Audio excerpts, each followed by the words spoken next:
Hello mga kaibigan, hindi nyo ba alam kung ano yung password ng inyong wifi dahil nakalimutan nyo?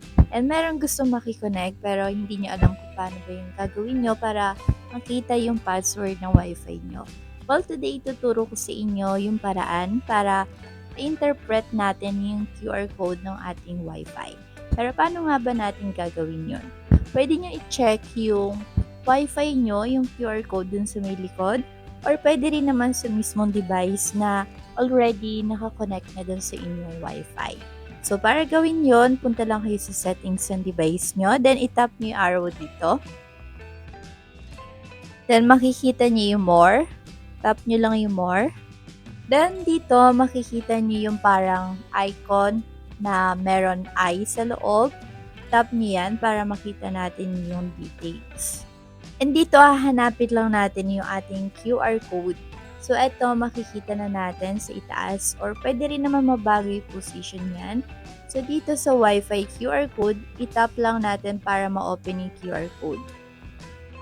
And kailangan kong i-verify identity. Wait lang. There you go. So, ito yung kailangan natin. And kailangan natin ng QR code scanner para ma-interpret yung details ng ating Wi-Fi. So, para gawin natin yon, kailangan natin mag-download ng Wi-Fi scanner or QR code scanner.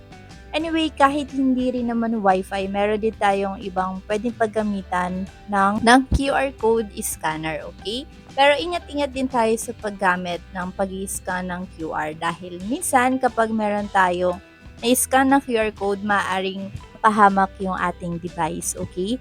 So, make sure na yung ini-scan nyo ay legit or hindi scammer na QR code. Anyway, hindi na natin na-explain yan. So, lalabas lang tayo dito. Punta lang tayo sa ating Play Store or App Store kung tayo ay naka-iPhone.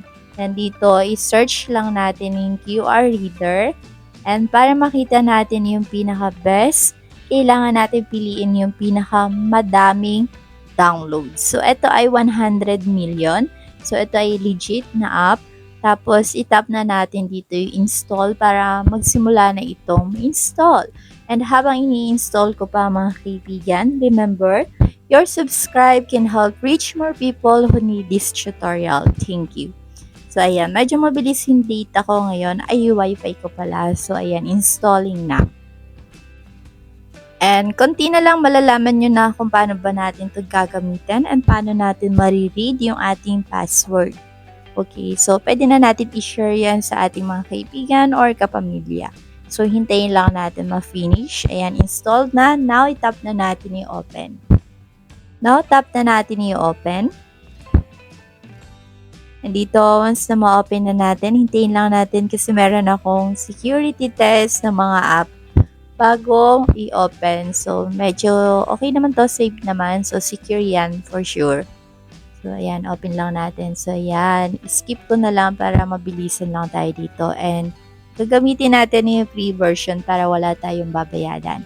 And dito, pwede tayo mamili kung gagamitin ba natin ating camera or mag-i-scan tayo ng image.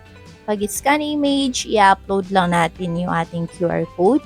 Pero kapag camera gagamitin natin, itatapat lang natin yung QR code na gusto natin ipa-interpret dito sa my QR code reader. So, hintayin lang natin. And itatapat ko na yung QR code ng ating Wi-Fi. Ayan. So, hintayin lang natin yung result. There you go. So, ayan, makikita nyo dito yung pangalan ng Wi-Fi nyo and yung password. So, dito, pwede nyo i-copy yung password para ma-share nyo. And, that's it. So, kung meron pa rin kayong mga katanungan, iwan nyo lang yan sa ating comment section and see you around, kaibigan.